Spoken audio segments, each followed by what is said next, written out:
महाराष्ट्रातील प्रत्येक अपडेट जाणून घेण्यासाठी आजच मेट्रो रायगडच्या सोशल मीडिया प्लॅटफॉर्मला लाईक, फॉलो आणि सबस्क्राइब करा।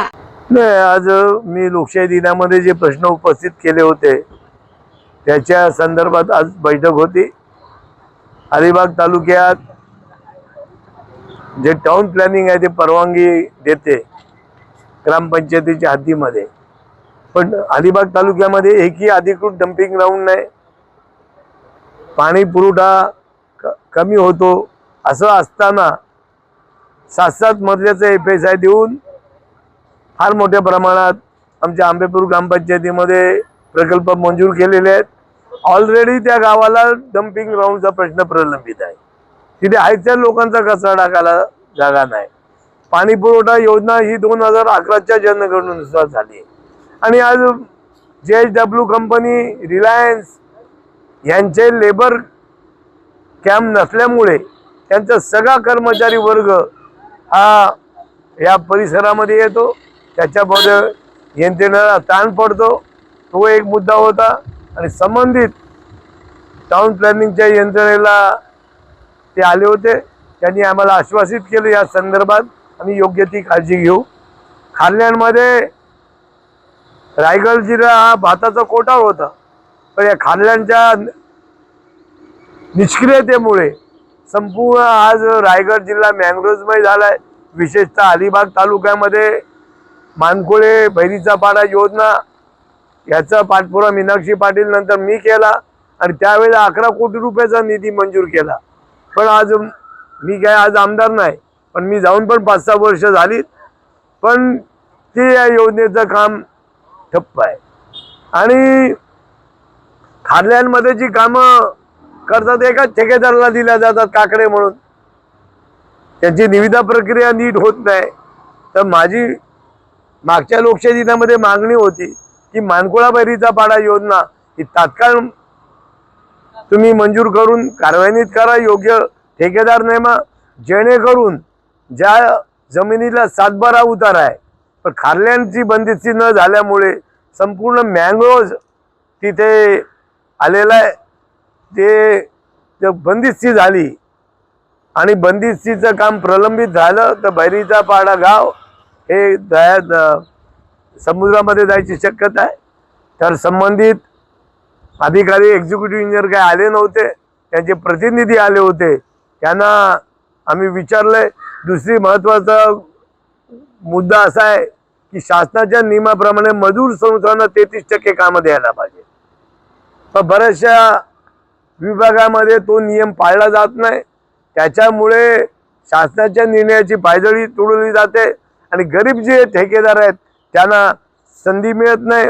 उदाहरणार्थ कोलाडमध्ये पाटबंधारे विभागामध्ये ठराविक लोकांना कामं दिली जातात, खाल्याण खात्यामध्ये मर्जीतलेच लोकांना कामं दिली जातात, सुशिक्षित बेरोजगारांना देतात,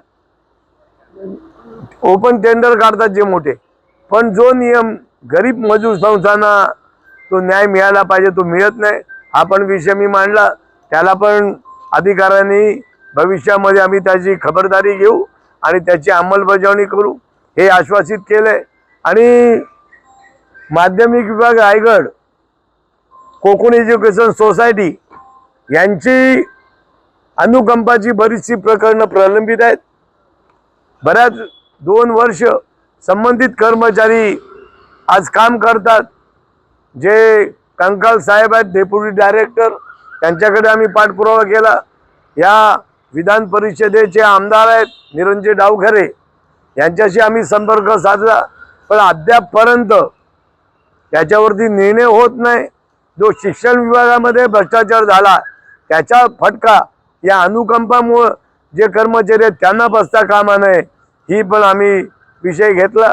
आणि रायगड जिल्ह्यामध्ये भीषण पाणी टंचाई आहे।